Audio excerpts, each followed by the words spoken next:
Welcome to Kaizen Time, part of the Blood, Sweat, and Business podcast, where we provide constant improvement to businesses through timely, actionable financial solutions. Do you want answers to your financial questions? Email us at bsp@kaizencpas.com. I'm your host, Mark Valesky. Now let's get started. Welcome to Kaizen Time. I'm joined by John Chiappetta, a partner here. How you doing, John? I'm doing great. How you doing, Mark? I am doing just fine, and I'm ready to talk to you about Backdoor Roth IRAs. And the first thing I want to say is they sound illegal. They sound illegal. They're not, but they might be trying to close a loophole on it, believe it or not. But let's just like in the next year, yeah, or the next couple of years, they might be trying to close a all of a sudden loophole. this became time sensitive. I wasn't expecting this. Well, let's actually roll through what a backdoor Roth actually is, so that the customers here know exactly what we're talking about here. So a backdoor Roth is a technique where you want to get money into a Roth IRA, but your income limit is too high to allow you to make a contribution to a Roth IRA. Do we have a number on that, or is that number vary year to year? It does vary year to year, Okay. but there's typically limits on that. Okay. You got a rough number you can give me? So from an income limitation perspective, if you're looking at your modified adjusted gross income, for the 2023 numbers, a single person, if you're less than 138K, you can make a full Roth IRA contribution. If you're between 138 and less than 153,000, it's partial based upon a computation, and anything you're over or equal to 153K, you cannot make a contribution. That's single.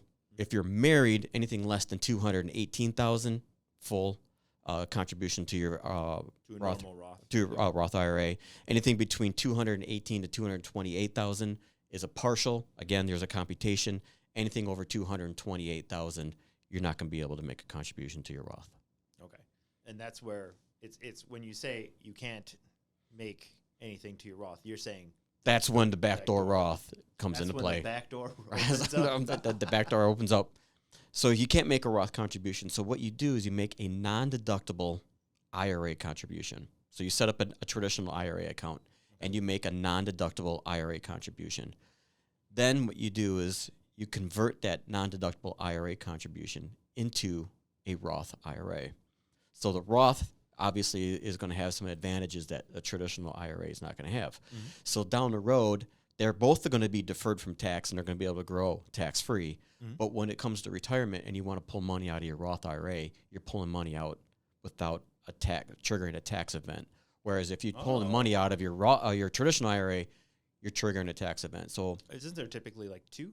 You get taxed twice, like one on the way in, one on the way out? No, you see, typically what happens is that people put money into a traditional IRA, and they're getting a tax deduction on their tax return for it. Okay.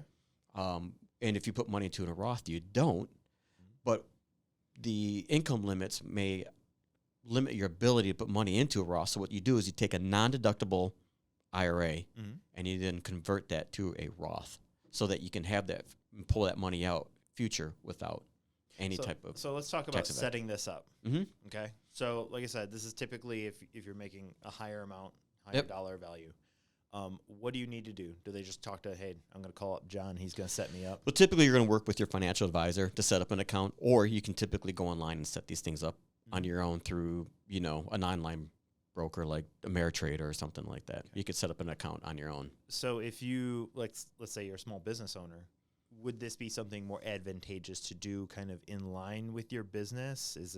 This is more of an individual income tax technique. Okay. So it's not necessarily a business technique, but it's more of an individual technique. Just because finances between the owner and the company kind of, they seep into each other, Well, right? typically your business owner may have a higher income limit so that they're not going to be able to take advantage of a Roth. Mm-hmm. So this might be a backdoor way to get your money into a Roth IRA. I love using that term.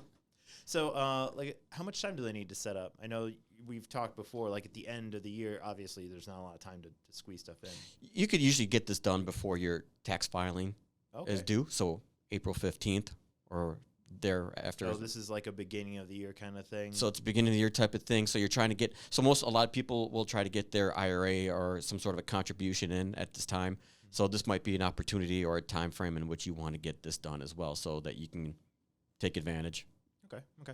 And then basically anyone would want to do this? Like you don't want to, it's not something you want to try to squeeze in right before you retire? Like this is good to do whenever? It's good to do whenever. However, there are some pitfalls that you need to be aware of, and some reasons why you might not want to Is this the do a part where backdoor you're Roth. telling me the backdoor is dangerous? The backdoor is dangerous. So there might be some reasons why you don't go through. Number one, if you can put money into a Roth IRA, there's really no reason, obviously, to do. Okay, so if you're already using the Roth, the backdoor, It doesn't make a that difference. If your income limit allows you to do a Roth IRA, just make your Roth IRA contract. it's when you're doing more than the Roth IRA would allow. Yeah, so your income is more. So, however, if you already have a balance in your IRA, and you already have an IRA account, and it has a deferral base to that, so meaning that you took a deduction somewhere on a tax return, whether you rolled it in from a 401k or you made straight contributions into your IRA, that already has a tax deferral basis in that account when your IRA. The backdoor is not going to work for you, because if you try putting a non-deductible IRA contribution into that IRA, the IRS is going to have pro rata rules where if you try to convert to a Roth at that time, you're going to be paying tax on that conversion. So they kind of they caught a bit of the loophole on the backdoor. They caught a bit of a loophole on the backdoor. Were people able to do it before?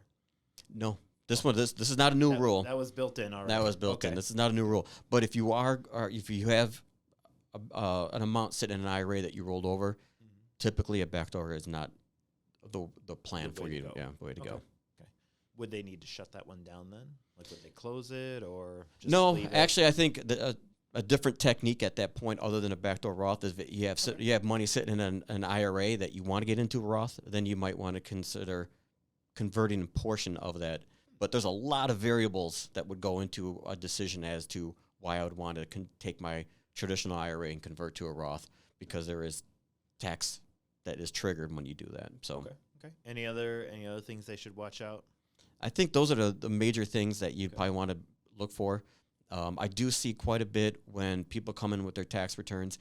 You got to make sure you're filing your 8606 forms with the contribution to the non-deductible IRA, and when you're making the conversions, you want to make sure you're filing the correct forms with your tax preparer. Make sure that you let them know what your plan is with these. Make sure they understand it and understand the ramifications if you already have an existing IRA. I think that seems to be an area where I see a lot of errors being made, and they don't realize they're paying tax on it. So on the pro rata share that they have to pay tax on, they don't realize that, well, maybe it doesn't make sense because now you got to pay tax, and so the backdoor Roth loses its value. Okay. And just so I know, and I guess everyone else can benefit from it too, Shane, right? It's the same thing as a Roth, right? In the end, it has the same benefits. At the end of the day, you're just trying to get your money into a Roth IRA. Okay. And that, and in the end, it's a huge savings. It's a Roth IRA. Roth IRAs, I mean, again, whether you put your money into a traditional or Roth IRA, there's a lot of variables that go into that. But there's obviously quite a few reasons why someone would want to take advantage of a Roth, and I think the long term, it's more of a long term game, because then at the end of the day, when you're retired and you're pulling money out, you're not triggering a tax event. That's huge. That's huge. Those numbers add up so quick. Oh yeah, it's unbelievable. All right, anything else you want to add to this? I John? think that is it. That is the backdoor Roth. I love it. It couldn't even have a cooler name. Right? All right, awesome. Thank you, John. All right, thanks, Mark. You've been listening to Kaizen Time, part of the Blood, Sweat, and Business podcast. If you like what you heard, subscribe and leave a 5-star review. This podcast has been brought to you by Kaizen CPAs Plus Advisors, providing advisory and accounting services to help you grow your business. Learn more at kaizencpas.com or email us at bsb@kaizencpas.com.